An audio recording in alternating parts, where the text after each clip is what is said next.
Vamos lá, então. Pessoal, eu tinha esquecido de tratar com vocês, até peço desculpa, o poder regulamentar, tá? Nós viemos falando aí a respeito dos poderes da administração, né?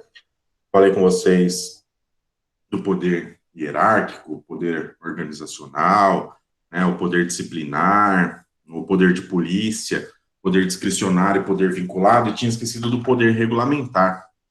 E o poder regulamentar ele é bem importante, eu havia esquecido, eu peço desculpa para vocês, então eu coloquei aí hoje, antes de nós continuarmos lá com os atos administrativos, nós vamos tratar aqui do poder regulamentar, uma espécie, uma possibilidade também de poder que a administração pública possui aí.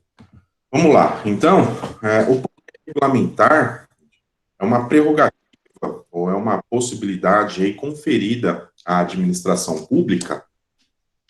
Para elas editar atos gerais, são editados são chamados de atos complementares, tá? Daí o nome, né? Então, poder complementar, ou poder regulamentar que nós temos, né? Aí, atos complementares. São atos complementares ao quê? São atos complementares às leis. Então, é a possibilidade que a administração pública possui para regulamentar, para complementar as leis. Nós sabemos, gente, que lei, ela é um ato, ou as leis são atos gerais e abstratos, né? E elas são genéricas, as leis são genéricas, né? Então, para que o administrador, ele consiga, às vezes, aplicar a lei, ele tem que regulamentá-la, ele tem que ditar algumas regras para regulamentar essa lei, tá? É muito comum algumas leis, você pegar algumas leis, você verificar lá no final da lei, um artigo assim, ó. Esta lei será regulamentada pelo Poder Executivo no prazo de tantos dias, no prazo de 90 dias, no prazo de 120 dias, né? Isso porque nós estamos falando que as leis, às vezes, não têm esse condão de produzir os resultados imediatamente. Daí a necessidade, então, e a possibilidade que o administrador tem de regulamentar, de complementar essa lei, tá? Vejam só, nós temos que verificar que esse poder regulamentar também não é um poder amplo, um poder restrito, né? O poder regulamentar, como o próprio nome já diz, é para regulamentar as leis. Não pode a administração, não pode o administrador alterar a lei. Tá? Então, por que não pode? Porque isso fere o princípio da legalidade. O órgão competente para editar leis, né, do ponto de vista técnico e primário, aí, a atribuição típica é do poder legislativo. O poder executivo, ele até pode editar normas regulamentares, mas isso é a sua função atípica. Então, nesse sentido, ele não pode alterar a lei, ele não pode modificar essa lei. Se caso o poder executivo, o chefe do poder executivo, ou algum membro do poder executivo, regulamentar essa lei, extrapolando o seu poder regulamentar, né, ele poderá, aí o Congresso Nacional, né, na verdade, ele tem a competência para sustar esses atos, tá? É isso que está escrito lá no artigo 49, inciso 5 da Constituição Federal, que diz que é de competência, então, exclusiva do Congresso Nacional sustar, não é assustar, não, viu? Vai dar um susto na lei, né? Que vai acontecer. Então, ele vai sustar a lei. E sustar a lei, sustar o ato regulamentar. Sustar a lei, gente, nada mais é do que você, ou esse ato, na verdade, né, nada mais é do que você retirar aí a eficácia, né, desse poder que regulamentou, dessa norma que regulamentou uma determinada lei. Então, vejam só, o que deve ficar claro para nós é que o poder regulamentar, ele não pode modificar, extinguir, criar direitos e obrigações, tá? Então, o poder regulamentar, ele nunca poderá criar, modificar ou extinguir direitos ou então obrigações. Isso não é possível. O que é possível é tão somente regulamentar aquelas leis que já foram criadas, as leis que já estão criadas, tá joia? Gente, nós vamos ver aqui, regulamentar, geralmente, ele é exercido, geralmente, tá? Não é sempre, mas geralmente é exercido por meio de um instrumento chamado de decreto, né? Então, o decreto é o meio mais eficaz, né? É o meio mais conhecido para o exercício, para a formalização do poder regulamentar, né? Nesse sentido, também, é o artigo 84, inciso 4 da Constituição Federal, que diz que compete privativamente ao presidente da República sancionar, promulgar e fazer publicar as leis, tá? Bem como expedir decretos e regulamentos para a sua fiel execução, tá? Então, trazendo aqui a Constituição, o decreto, esse é o meio mais comum para regulamentar as leis. Sem prejuízo, gente, de existir outros, tá? Então, existem outros atos normativos que eles podem ser editados pelas diversas autoridades administrativas aí, e também caracteriza como inserido no poder regulamentar, tá?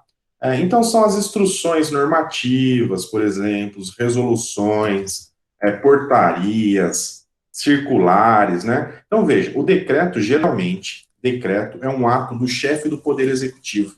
Então, quando eu estou diante de um decreto, geralmente eu estou diante de um ato do chefe do Poder Executivo regulamentando uma determinada lei, regulamentando uma determinada situação. No entanto, o decreto é o único ato pelo qual se exterioriza, pelo qual se formaliza o poder regulamentar? Não, né? Não é o único ato, e o chefe do Poder Executivo não é a única autoridade competente para exercer o poder regulamentar. Outras autoridades administrativas também podem fazer, e quando fazem, geralmente, daí utilizam de outros meios normativos, chamados de resoluções, instruções normativas, circulares, né, e dentre outras possibilidades que nós temos, dentre outras possibilidades que possuem.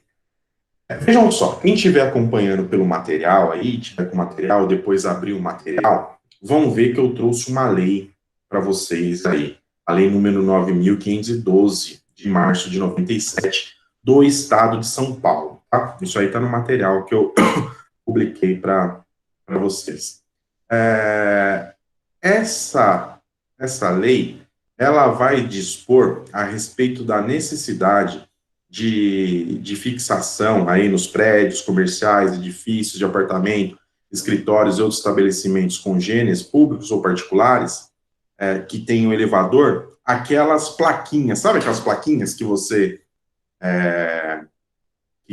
tem no elevador quando você entra nele lá, né? Então, eles teria que ter aquelas plaquinhas com as seguintes palavras: aviso, né? Aos passageiros, antes de entrar no elevador, verifique se o mesmo encontra-se parado neste andar. Então, isso é uma lei, tá? Então, quando a gente entra nos elevadores, tem lá aquela plaquinha, né? Atenção, antes de entrar, verifique se o mesmo está parado neste andar, né? Então, tem que sempre verificar se o mesmo está lá. Ótimo. Nós, então, temos essa necessidade de ter essa placa. Se você olhar a lei aí, qual que é o tamanho dessa placa? Não temos o tamanho da placa. A lei está dizendo que se você não colocar essa placa, você incorre em multa. Qual que é o valor dessa multa? A lei não traz o valor da multa.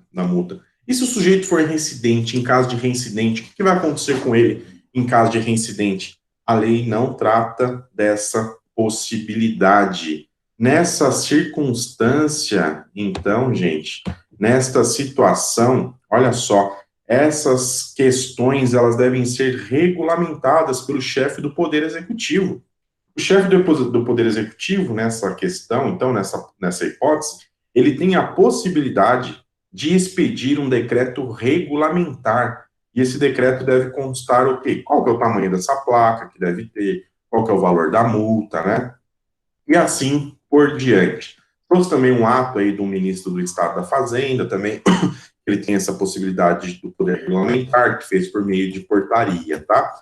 Vejam, o que é mais importante de nós sabermos é que existe esse poder regulamentar, e o poder regulamentar, então, é o poder conferido à administração e ou administrador, ao agente público, para regulamentar aquelas leis cuja eu não posso aplicá-la porque ela não traz todas as informações necessárias. Nesse caso da lei de São Paulo, ótimo, a lei é boa, mas como é que eu vou aplicar essa lei, né? Se não fala do tamanho da placa, não fala do valor da multa, não fala em caso de reincidência. Então, existe essa necessidade, surge essa necessidade de regulamentá-la. Vejam só, gente, volto a dizer, o que não pode ali é o poder regulamentar, ou a autoridade que regulamenta essa lei, ele criar novos direitos, criar novas obrigações, tá? Então, isso não tem essa possibilidade, ele tem que regulamentar dentro do estrito, a estrita colocação da lei, aonde a lei foi posta, ela tem que tratar daquele assunto que a lei foi posta, tá joia? Vejam só, como é que é exercido esse controle dos atos regulamentares? Então, nós já vimos uma possibilidade de controle, que está lá no artigo 49 da Constituição, e esse controle é exercido pelo Congresso Nacional. Então, o controle é exercido pelo Poder Legislativo. Fala-se lá em Congresso Nacional, mas esse controle ele é do Poder Legislativo, pelo princípio da simetria. Então, na esfera federal, Congresso Nacional, esfera estadual, as Assembleias Legislativas, e na esfera municipal, nós temos ainda câmaras municipais, tá? Então, o controle, esse controle primeiro aqui, ele é um controle pelo poder legislativo, tá? O poder legislativo, então, é que pode realizar esse controle, primeiramente, é o poder legislativo que faz esse controle, tá? Sem prejuízo aqui, gente, da possibilidade de desse controle também ser exercido, tá? Pelo o judiciário. Então, existe a possibilidade do controle judicial, tá? Então, existe essa possibilidade do controle judicial. Pessoal, olha que questão importante aí, isso é pegadinha, isso sempre cai em concursos, em provas, tá? O controle judicial, ele é, nesse ato do poder regulamentar, ele é um mero controle de legalidade. Ou seja, o que deve ser controlado, o que deve ser verificado é se o ato regulamentar, no caso um decreto, por exemplo, ele tem compatibilidade com a norma que ele regulamentou, tá? Então, nesse ponto, ele é meramente um controle de legalidade. E aonde que eu vou fazer esse controle de legalidade? Eu faço o controle do ato regulamentar com a norma que se está regulamentando, com a lei que está se regulamentando. Eu confronto os dois, tá bom? Então, por isso que é chamado de um controle de legalidade. Por que eu digo para vocês que é pegadinha? Aí, por que eu digo para vocês que isso cai sempre em concurso, em provas? Porque alguns vão falar assim, ó, que cabe controle de constitucionalidade do poder regulamentar, tá?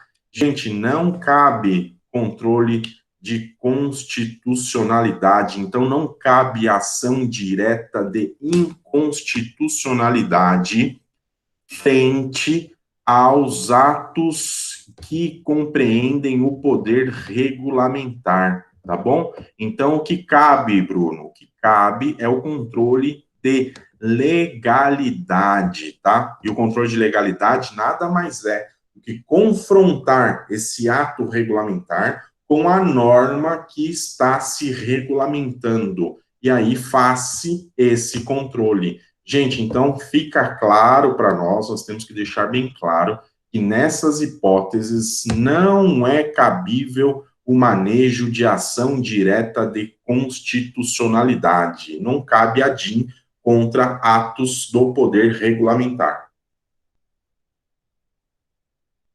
Beleza, pessoal? Poder regulamentar é isso. Poder regulamentar é relativamente simples, tá bom? Alguma dúvida, gente, quanto a poder regulamentar? Senão nós vamos adiante. Nós vamos voltar lá para os nossos atos administrativos. Então, beleza.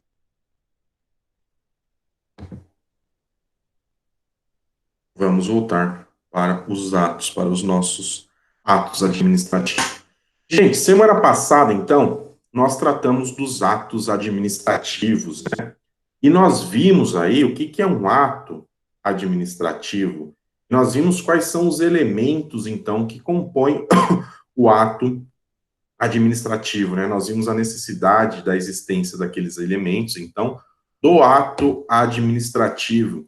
E nós vimos que o ato administrativo aí, ele possui 5 elementos, né? E que esses cinco elementos, eles devem estar preenchidos, esses 5 elementos, eles devem estar presentes para a legalidade do ato.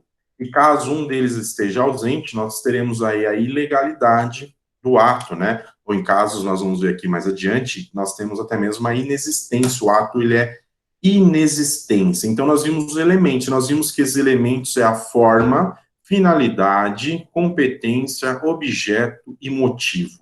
Então, o ato administrativo, ele possui 5 elementos, tá? Forma, finalidade, competência, objeto e motivo. São esses os elementos que formam o ato administrativo. A partir de agora, gente, nós vamos ter que ver as características do ato administrativo. A doutrina mais clássica também vai chamar isso de atributos do ato administrativo, tá? Então, os atributos do ato administrativo. Então, vocês utilizem aí como preferirem, tá? Características ou atributos do ato administrativo. Esses atributos ou essas características são situações que vão distinguir esses atos.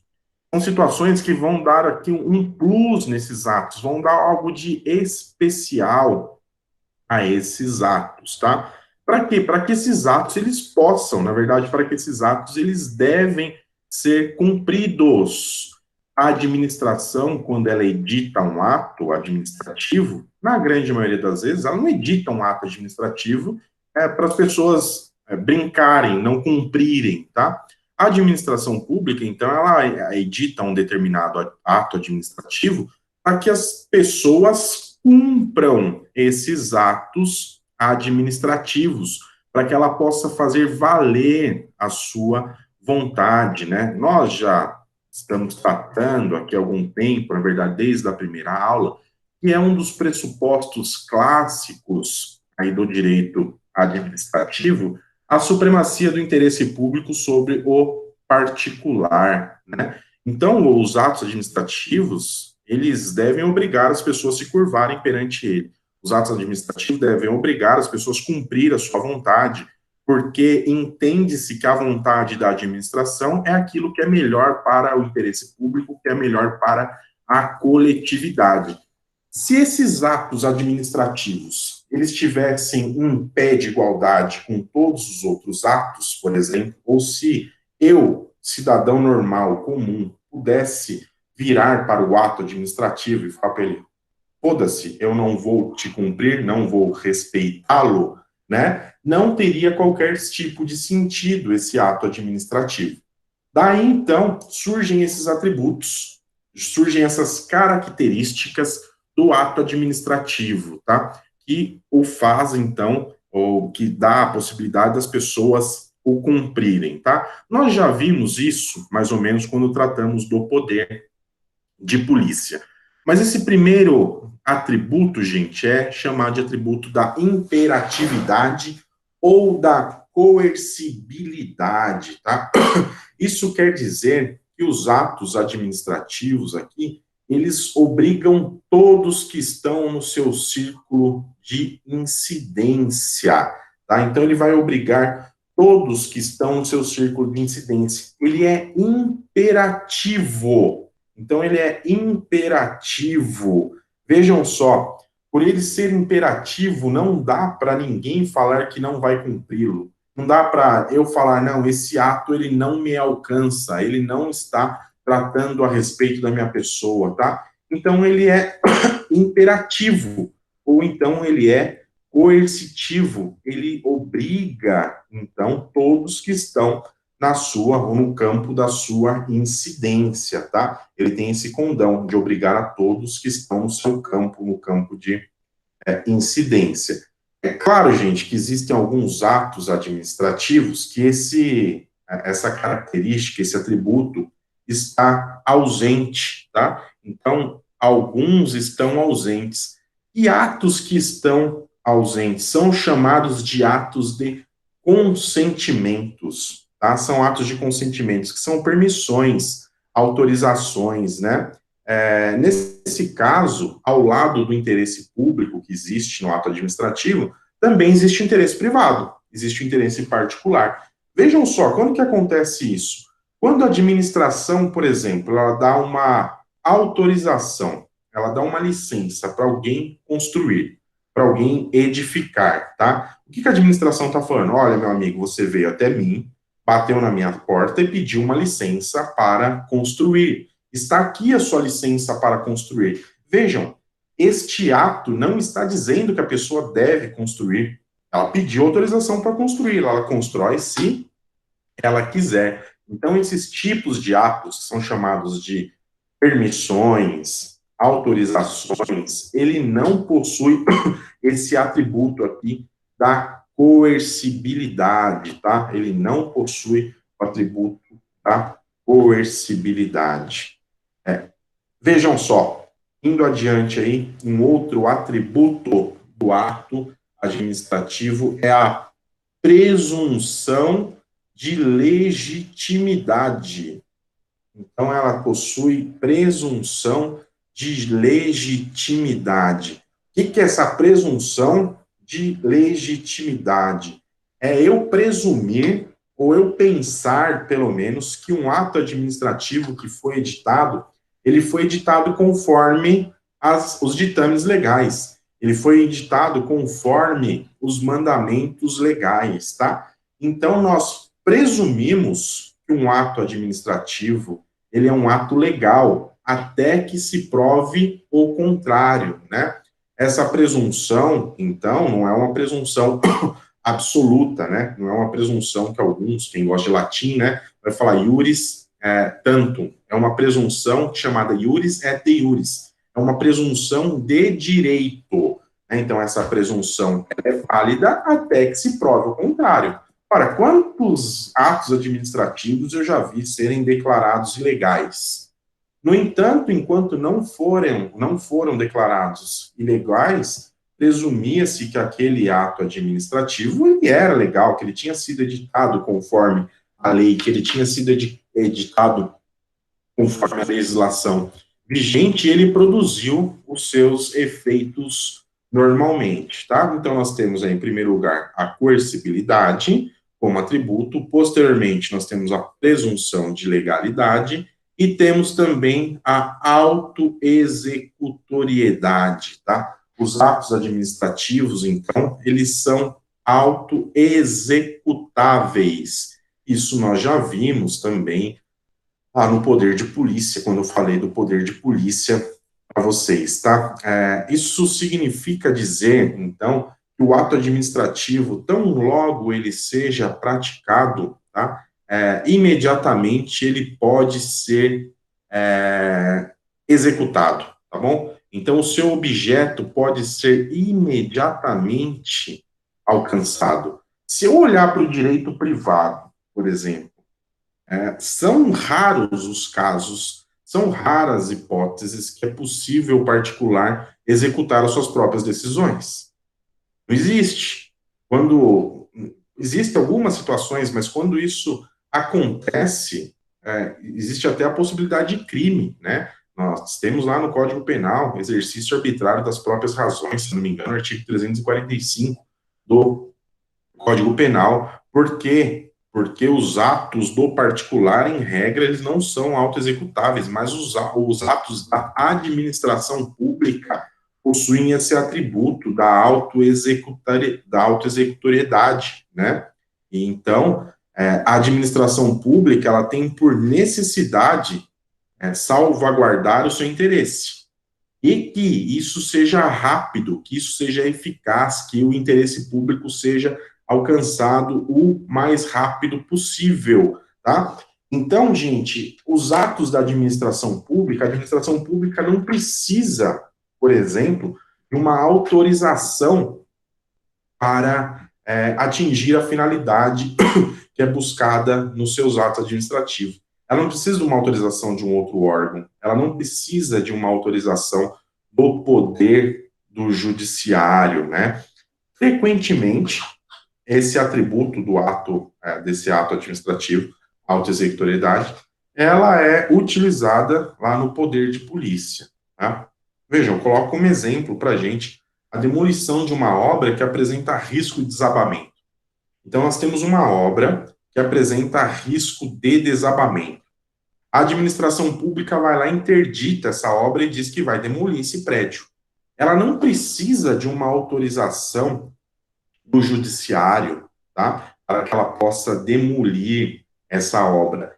Ela própria pode ir lá e demolir essa obra. Por quê? Porque os seus atos administrativos, eles são auto-executáveis, tá? Então, eles são auto-executáveis.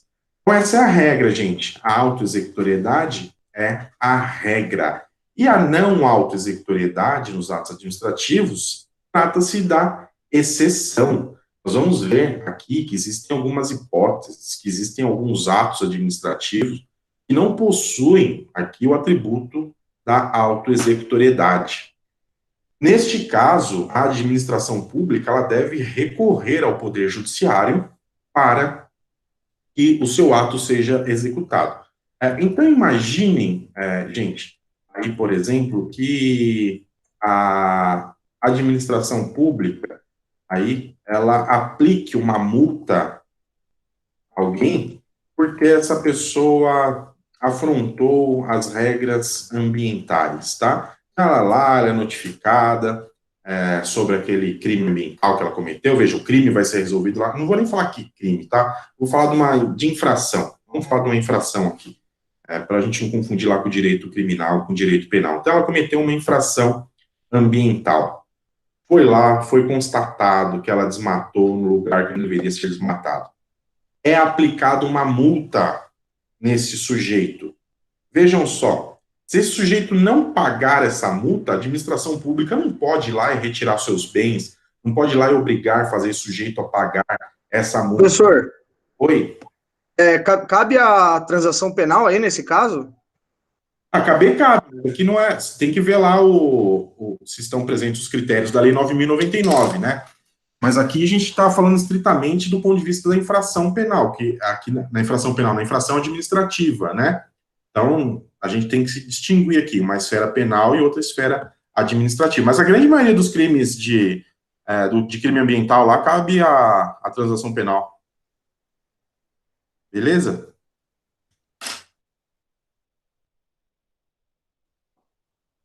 Então, a administração pública aplicou essa multa. A administração pública não vai lá e toma o dinheiro do sujeito. Não vai lá e toma os bens do sujeito. O que a administração pública ela tem que fazer?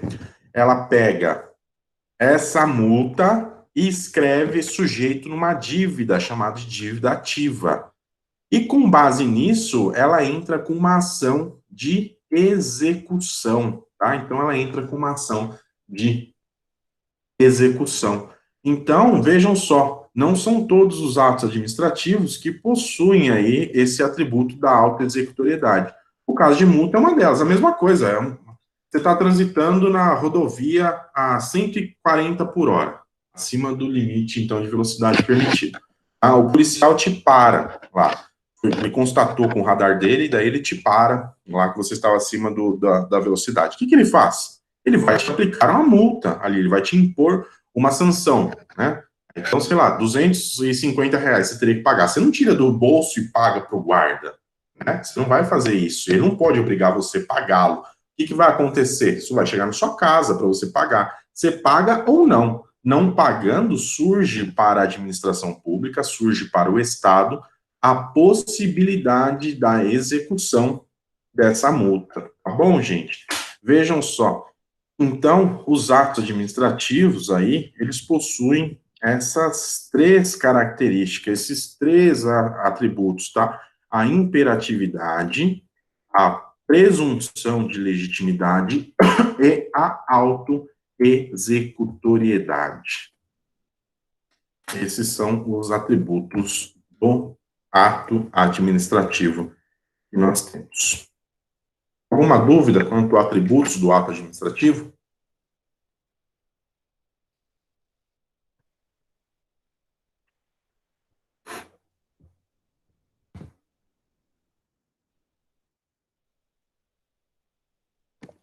Repito, estão atributos do ato administrativo. São três atributos. Vejam, dependendo da doutrina que você vai estudar, os caras vão inventar outros, vão colocar outros lá, né? Mas os atributos, então, é imperatividade, presunção de legitimidade e autoexecutoriedade. São esses três atributos: coercibilidade, presunção de legitimidade e autoexecutoriedade. Anotou, Laís? Beleza.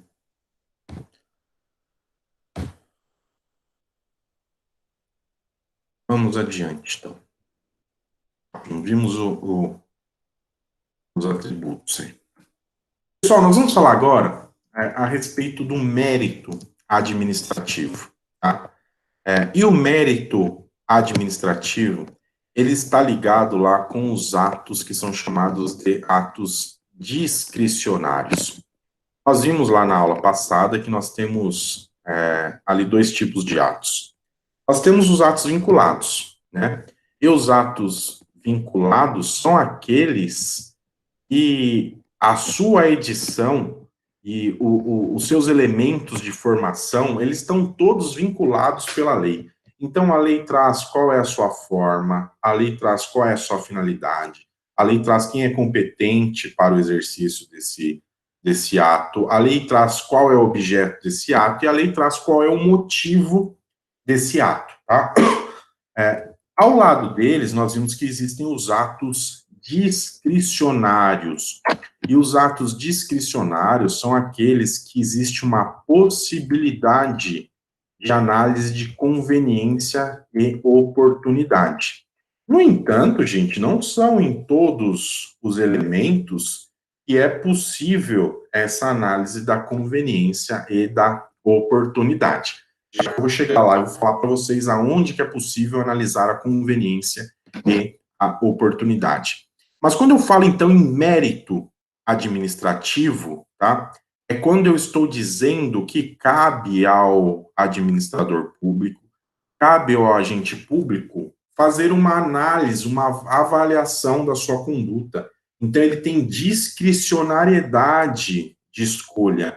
Tá? Com base, então, na sua conveniência e na oportunidade, ele faz uma escolha ou outra, tá?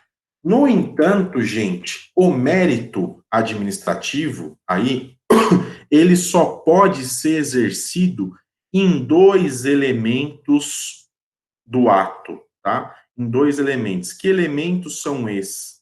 No motivo e no objeto. Então, o motivo e o objeto são elementos que o agente público ele pode exercer uma discricionariedade. Por que só no motivo e no objeto? Porque a forma, ela sempre vai estar prescrita em lei. Nós vimos que a regra é que as formas sejam escritas. A competência, ela sempre vai ser extraída também da lei. É a lei que vai dizer quem que é a autoridade competente para exarar aquele determinado ato administrativo. E a finalidade, nós vimos que a finalidade do ato administrativo sempre será alcançar o interesse público, sempre será buscar o interesse público. Então, essa análise de conveniência gente, é quanto ao motivo e ao objeto, tá? Então, essa análise só pode ser feita aí quanto ao motivo e ao objeto, tá bom? Então, essa análise, volto a dizer, análise aí, quando eu falo em mérito administrativo, quando vocês ouvirem falar de mérito administrativo, o que é um mérito administrativo? É a possibilidade do administrador analisar o mérito. Se ele faz uma ação ou não, se ele toma uma determinada atitude ou não, tá? E aqui, então, essa análise só pode ser feita referente a esses dois elementos do ato, ao motivo e ao objeto, porque os demais, a forma, finalidade, tá? E a competência, nós vamos sempre extrair da lei. Vejam só, eu vou trazer aqui para nós a desapropriação, então, de um imóvel, como exemplo. Ótimo, então, desapropriação do imóvel. Existe a possibilidade do exercício do mérito administrativo? Existe a possibilidade. Né? Aonde que existe? No motivo e no objeto, tá? Então, nós vamos ver lá.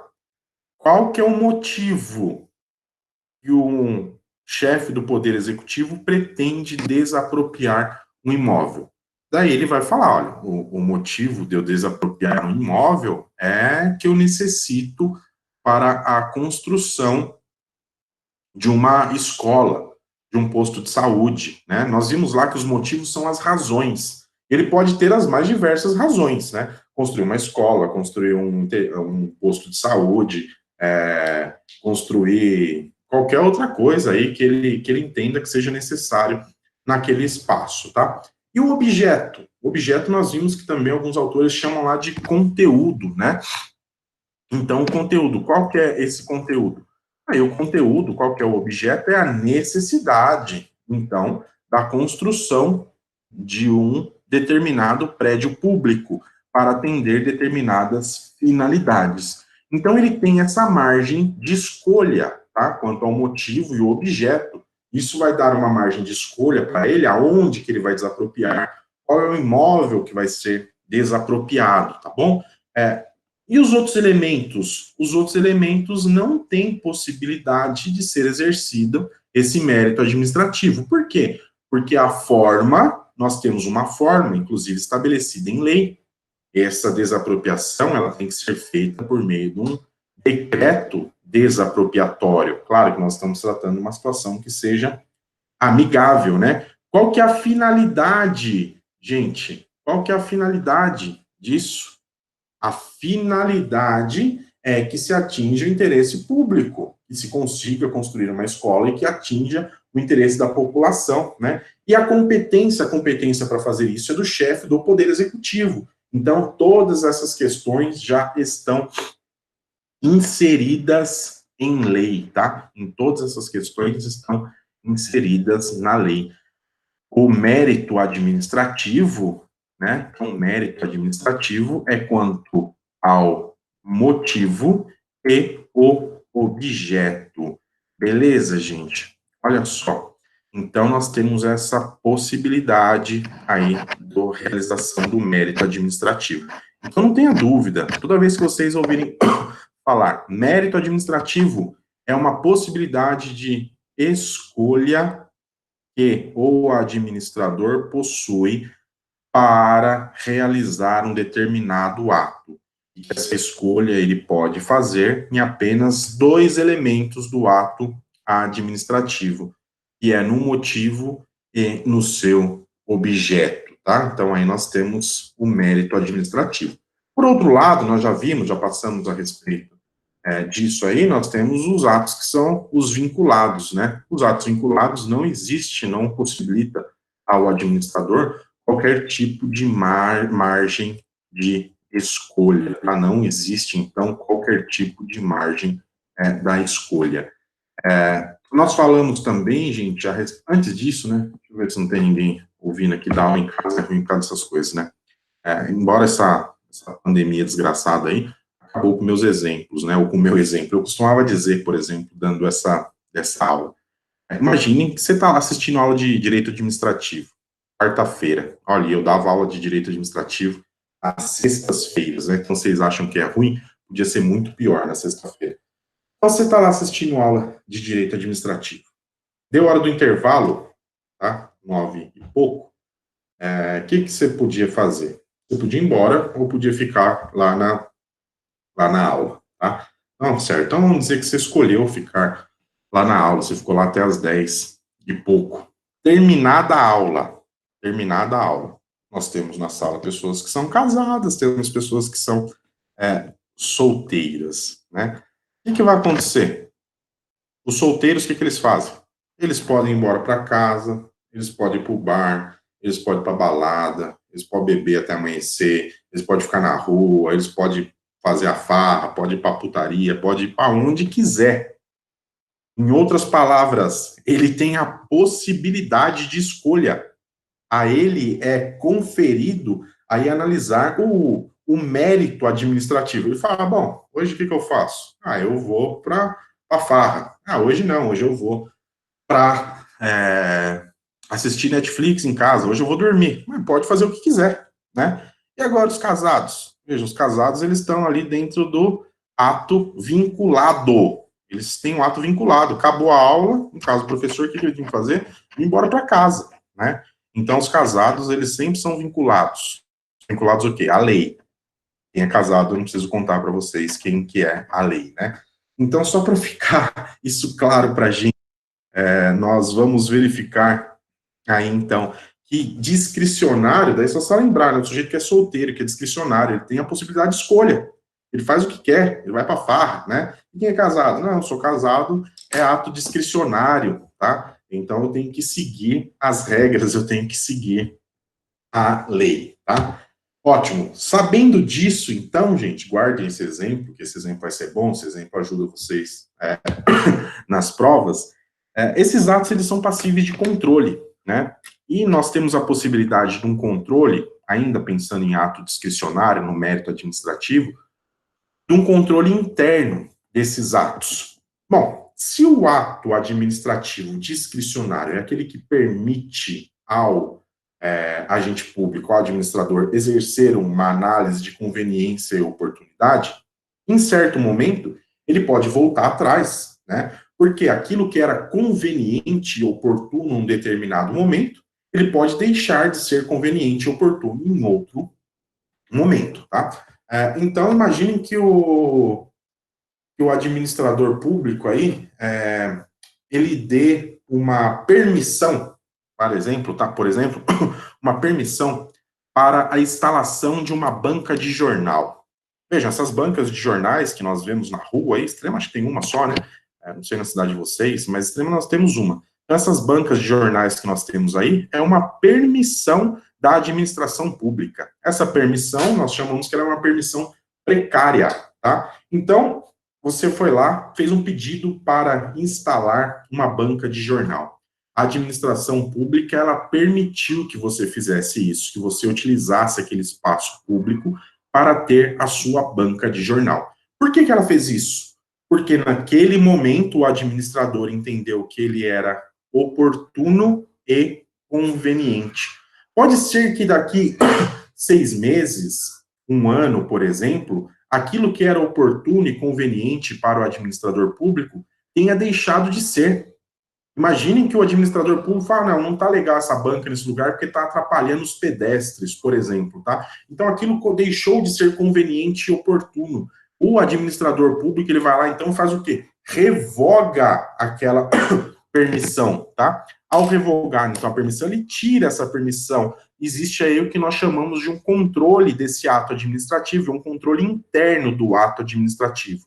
Esse controle interno, então, gente, do ato administrativo, tá? É essa verificação de conveniência e oportunidade. Aquilo que era conveniente, então, alguns dias atrás, deixou de ser conveniente hoje. Parou de ser conveniente. Se deixou de ser conveniente, o administrador público, ele pode modificar essa situação, tá?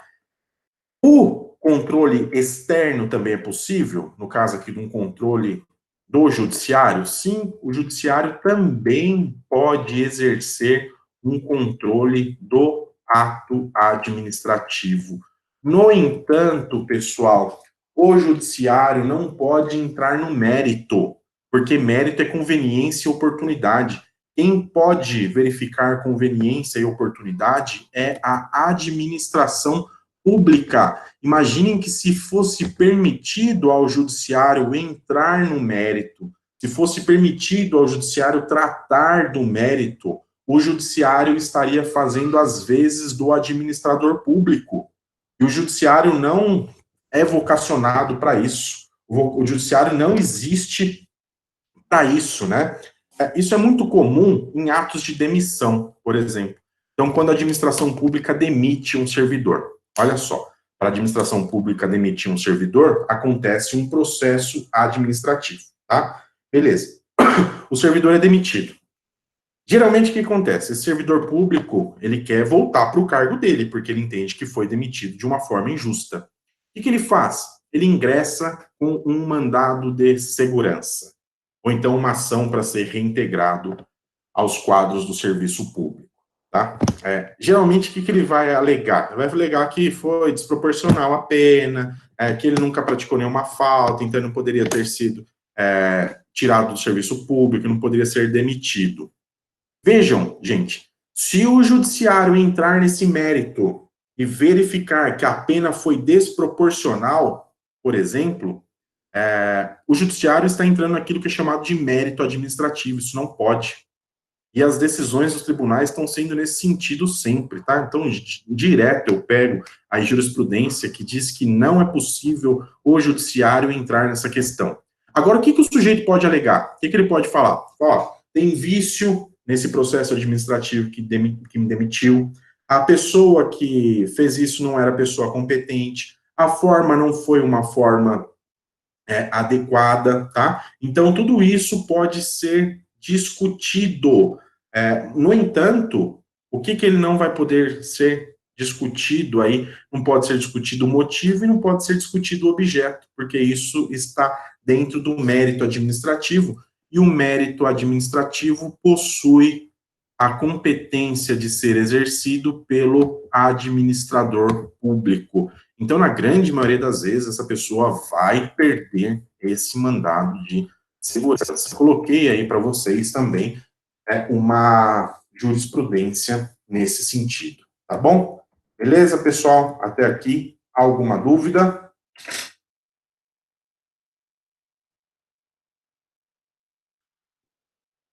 Ótimo. Então, vamos adiante aqui.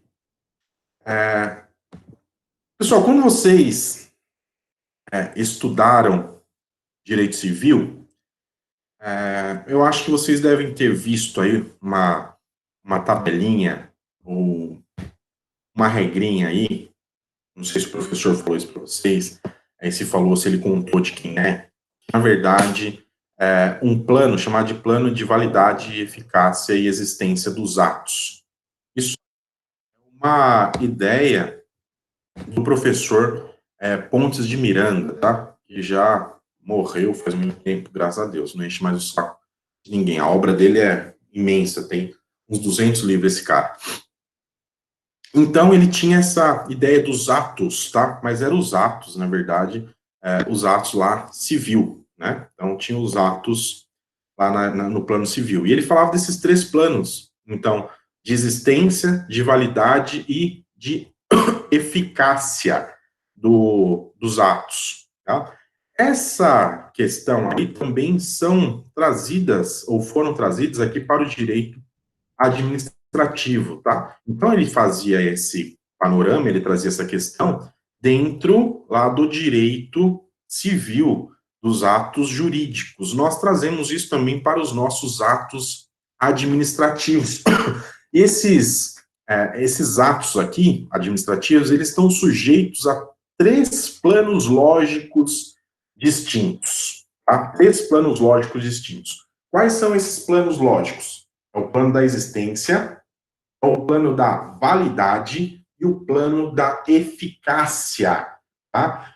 Qual que é o ato perfeito? O ato perfeito, nós vamos ver que aquele ato que ele é existente, então ele existe, ele possui a validade, ele é válido, foi editado conforme a lei, e ele é eficaz, ele está produzindo os seus efeitos. Então, ele tem aí esses três planos lógicos: existência, validade e eficácia, tá bom?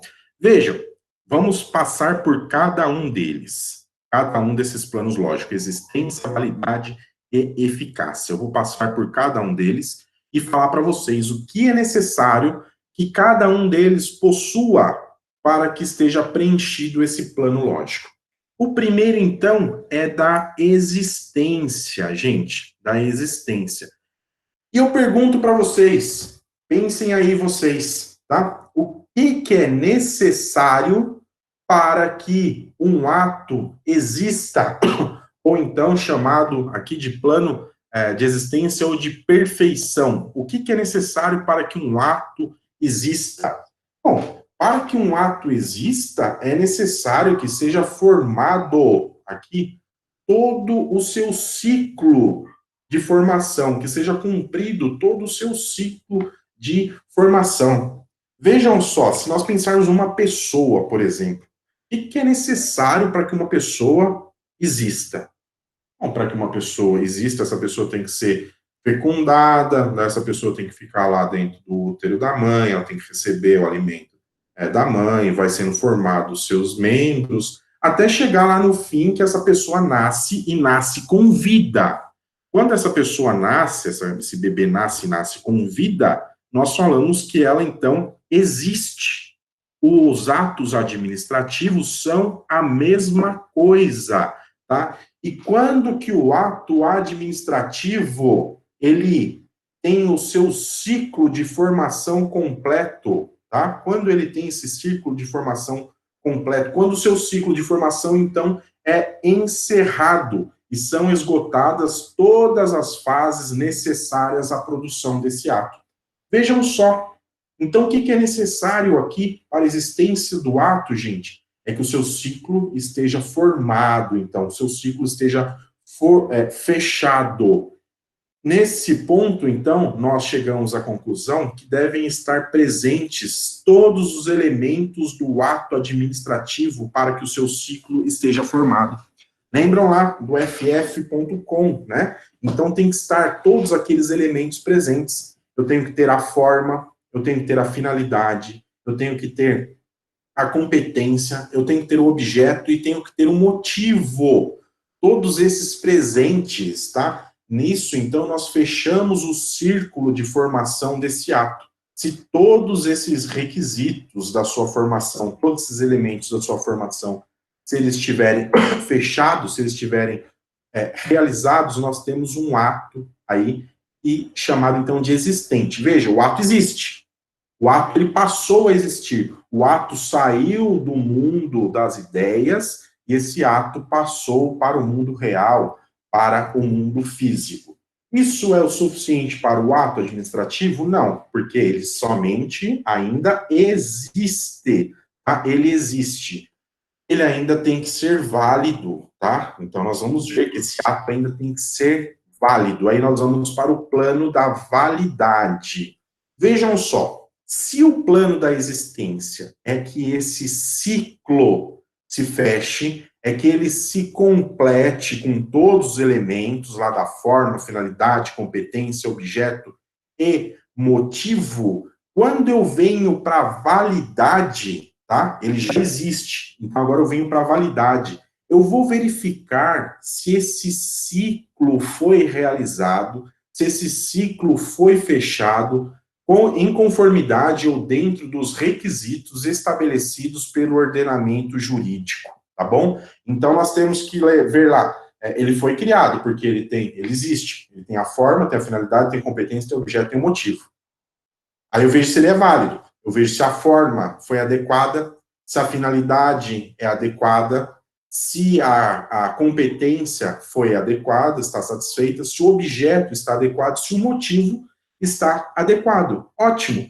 Então, se eu verificar que todos esses elementos foram praticados de acordo com o que determina a administração pública, nós temos um ato administrativo que ele é existente e um ato administrativo que ele é válido, tá? Então, a partir desse momento, ele já pode produzir os seus efeitos? Ainda não pode produzir os seus efeitos, tá?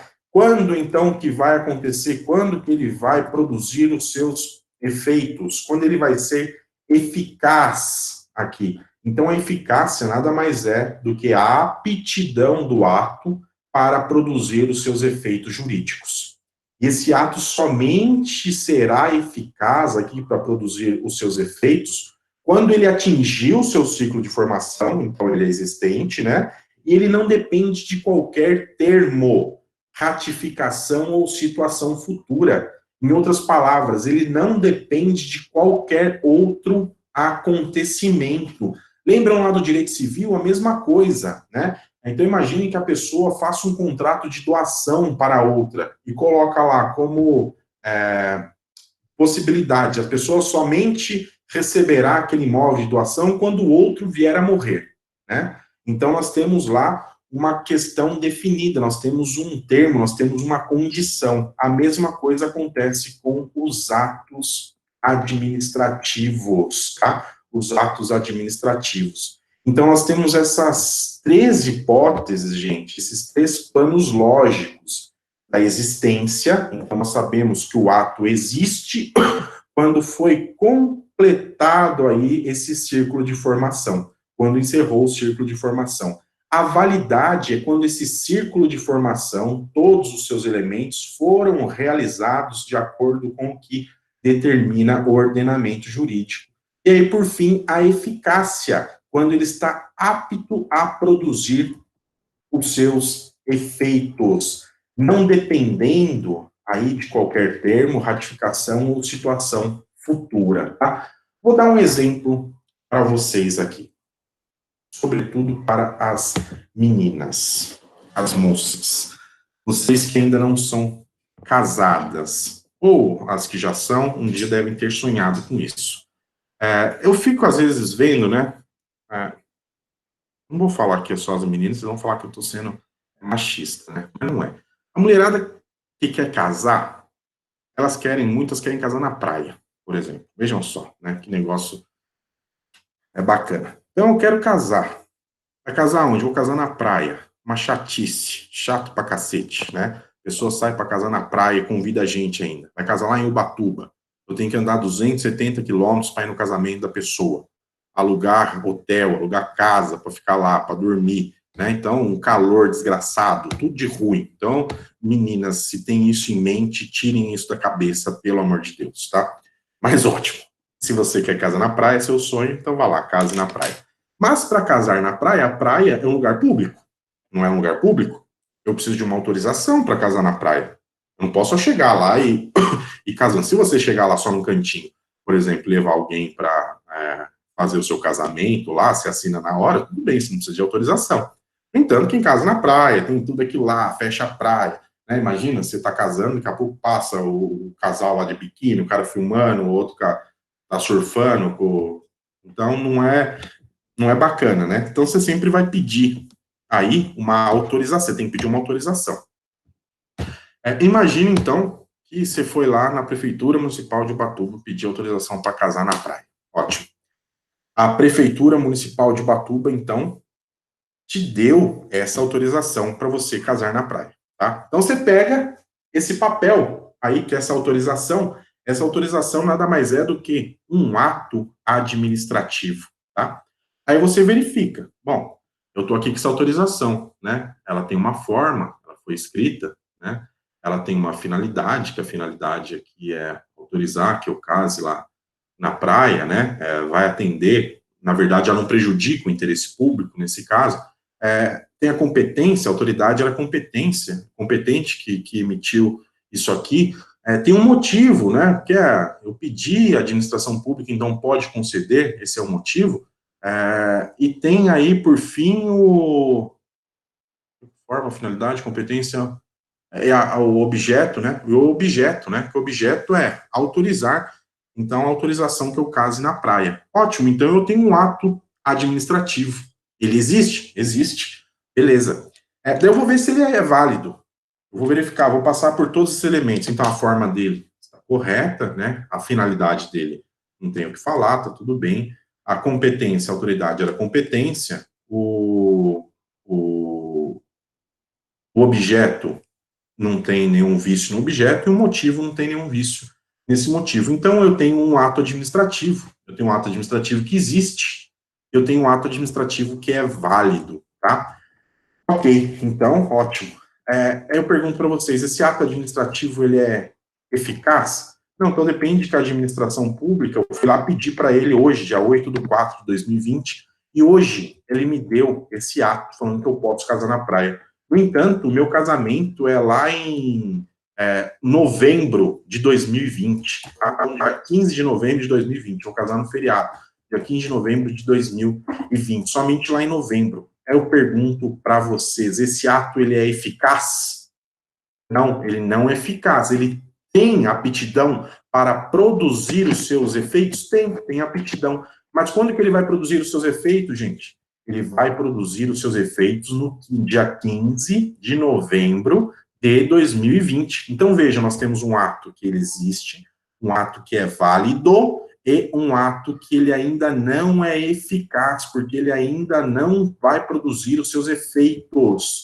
Imaginem que aconteça uma pandemia, Covid-19, e a administração pública, ela faça o quê? Vou caçar todas as autorizações para quem ia casar na praia. Não dou mais autorização porque não pode ter aglomeração.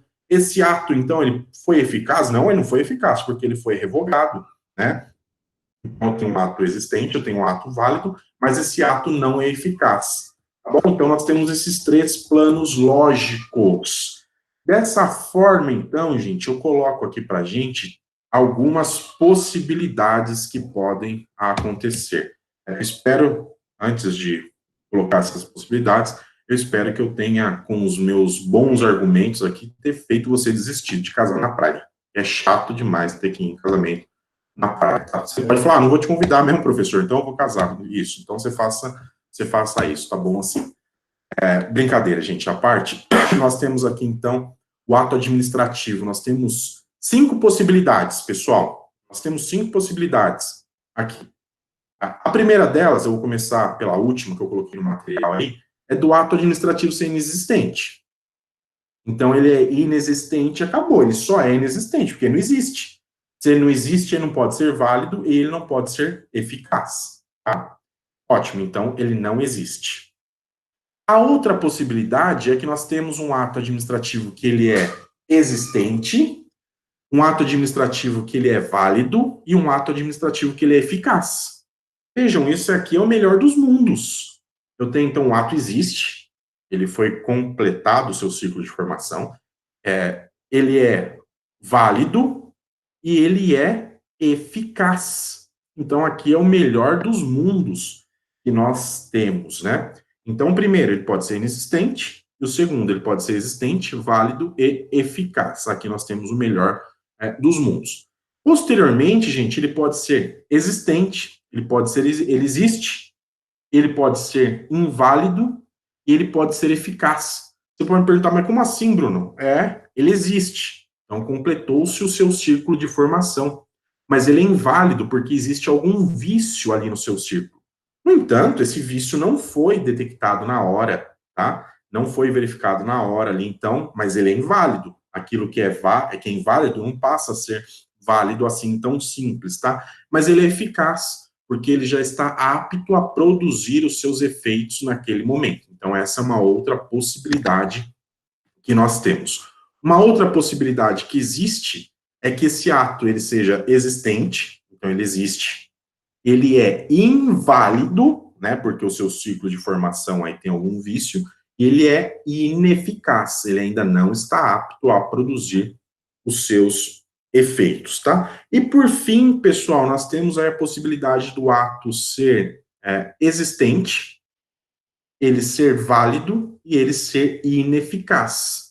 como exemplo aqui, foi o que eu dei para nós aqui já do casamento na praia, né? Então, ele existe, ele é válido, e o seu ciclo de formação foi realizado, completado de acordo com o que determina a lei, e, por fim, aí, ele é ineficaz, porque ele ainda não está apto a produzir os seus efeitos. Tudo bem, gente? Eu quero saber de vocês se está tudo bem esses critérios lógicos aí do ato administrativo, esses 3 planos lógicos de existência, validade e eficácia. Beleza com isso?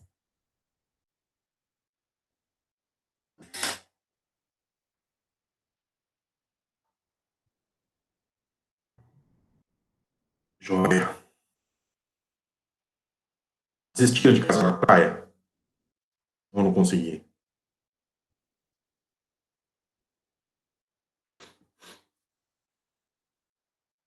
Não, gente, quer casar na praia ainda? Caramba. Então, meus argumentos estão tão ruins, viu?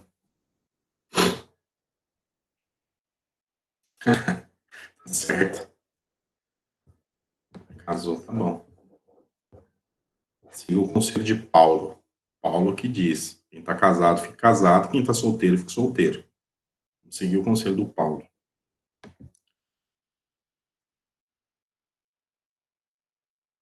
Belezinha, vamos adiante.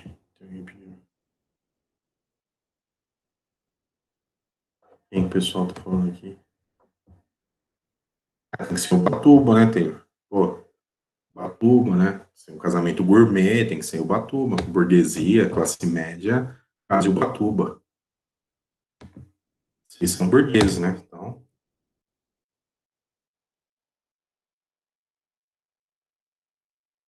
Beleza, gente. Vamos adiante aqui. A partir de agora, nós vamos falar aí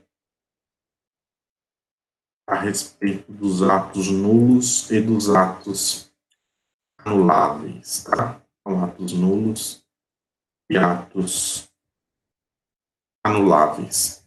Aí eu acho que depois disso está bom por hoje. Nós entraríamos na classificação dos atos. E a classificação é uma chatice desgraçada. Não quero cansar muito vocês, senão daqui a pouco a aula passa a ser improdutiva. Se já não está sendo, né? Então, vamos lá. Vamos falar a respeito dos atos nulos e dos atos anuláveis. Joia? Nós sabemos que nós temos também lá no direito civil os atos jurídicos, que são atos nulos e são atos jurídicos anuláveis. Nós também sabemos que todo ato administrativo ele possui 5 elementos, que nós já falamos deles, nós já estamos cansados de saber deles, na verdade isso daí vai ficar na cabeça de vocês. O ff.com, forma, finalidade, competência, objeto e motivo. Toda vez que eu tenho alguma ilegalidade, toda vez que eu tenho algum erro, tá, nesses atos administrativos, nesses elementos do ato administrativo, eu tenho aí um ato administrativo viciado. Ocorre que alguns erros, alguns vícios podem ser sanados. Já outros vícios, eles não podem ser sanados, tá? Então, alguns vícios, gente, eles permitem que o ato administrativo seja salvo, ele seja sanado. Outros vícios não permitem que os atos administrativos sejam salvos, né? Então, vejam, né? Os atos administrativos seguem mais ou menos aquela lógica também, né? Então, que ninguém é perfeito, todo mundo merece uma segunda chance, né? Então, os atos administrativos, quando ele nasce, se houver algum vício nele, ele pode ser sanado. Quando esse vício é sanado, gente, então, quando existe essa correção no ato administrativo, nós chamamos ou falamos que houve a convalidação do ato administrativo. Tá? Então, o que é convalidação do ato administrativo? É quando se salva o ato administrativo. O ato administrativo, ele nasceu com um erro. O ato administrativo, ele nasceu com problemas. No entanto, se der para corrigir esse problema, nós vamos sanar esse problema, nós vamos convalidar o ato administrativo. Então, a convalidação do ato administrativo é a hipótese de eu salvar o ato administrativo, é o salvamento do ato administrativo. Ocorre, gente, que não são todas as vezes que dá para eu salvar o ato administrativo. Quando que eu consigo salvar esse ato administrativo? Eu vou conseguir salvar, eu vou conseguir convalidar o ato administrativo se esse erro for na forma ou na competência, tá bom? Então, somente é possível convalidar o ato administrativo se o erro, se o vício for na forma ou na competência. E ainda, eu tenho que ver se essa forma não seja essencial para a sua validade e desde que a sua competência não seja exclusiva de uma determinada autoridade, tá bom? Então, guardem isso, por favor. É possível salvar o ato administrativo? É possível salvar o ato administrativo que nasceu com erro. É possível consertar esse ato administrativo. O nome técnico que eu dou para quando nós salvamos, então, o ato administrativo é a convalidação do ato administrativo, tá? No entanto, só é possível eu convalidar o ato administrativo se o erro for na forma e na competência. Então, se eu tiver um vício aí na finalidade, ou se eu tiver um vício no objeto ou no motivo, esse ato administrativo, ele está morto. Ele nasceu morto. É um ato administrativo, então, nulo. Certo? Então, nós temos aí um ato administrativo nulo. Então, o que é um ato administrativo nulo? Ato administrativo nulo é aquele ato que ele tem um problema, que ele tem um vício no motivo, na finalidade ou no seu objeto. Havendo vício em um desses três elementos, repito, motivo, finalidade e objeto, não existe a possibilidade de convalidação. Esse ato nasceu para morrer, esse ato nasceu para ser nulo. Por outra banda, se esse vício for na forma, e desde que essa forma não seja uma forma essencial para a validade desse ato, ou então se esse vício for na competência, desde que aquela autoridade não seja a autoridade com sua competência exclusiva para uma determinada, para praticar aquele determinado ato, o ato poderá ser convalidado, tá? Ele poderá, então, ser convalidado. Existe a possibilidade da convalidação desse ato. O que eu quero? Então, eu quero que vocês guardem aí. Ó, o Lucas. Chegou na hora boa, o Lucas chegou na hora de ir embora. Eu quero que vocês guardem aí, então, gente, é que nós temos os atos nulos e os atos anuláveis. Quais são os atos nulos? Atos nulos são aqueles que eles não vão poder nunca ser salvos. Eles não vão poder ser convalidados, porque o seu defeito está no motivo, na finalidade ou no objeto. Por outro lado, eu tenho os atos anuláveis. Os atos anuláveis, eles nasceram defeituosos, mas eles podem ser salvos, eles podem ser convalidados. Quando que eles serão, então, convalidados? Quando houver a possibilidade de se consertar a sua forma ou a competência, tá bom? Nesses casos, então, a administração pública, ela tem o critério, a possibilidade, ou de ela anula aquele ato e produz um outro ato, ou então a administração pública, ela vai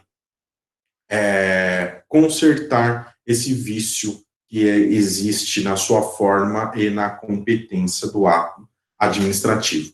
Nós voltaremos a falar um pouco mais disso quando eu tratar a respeito de revogação e anulação do ato administrativo com vocês, tá bom? Então, quando nós tratarmos de revogação e anulação do ato administrativo, nós voltamos a falar um pouco mais disso. Na verdade, nós vamos tratar daí no prazo que a administração pública tem para revogar os seus atos ou anular os seus atos. Nós vamos ver que a administração pública tem um poder chamado de poder de autotutela, que ela pode rever os seus atos a qualquer momento, tá bom?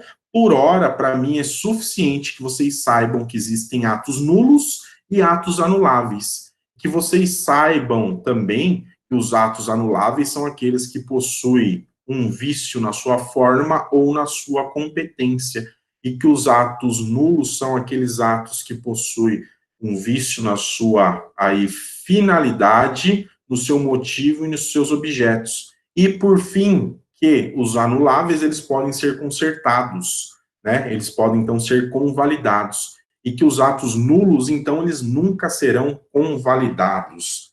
Tá bom, gente?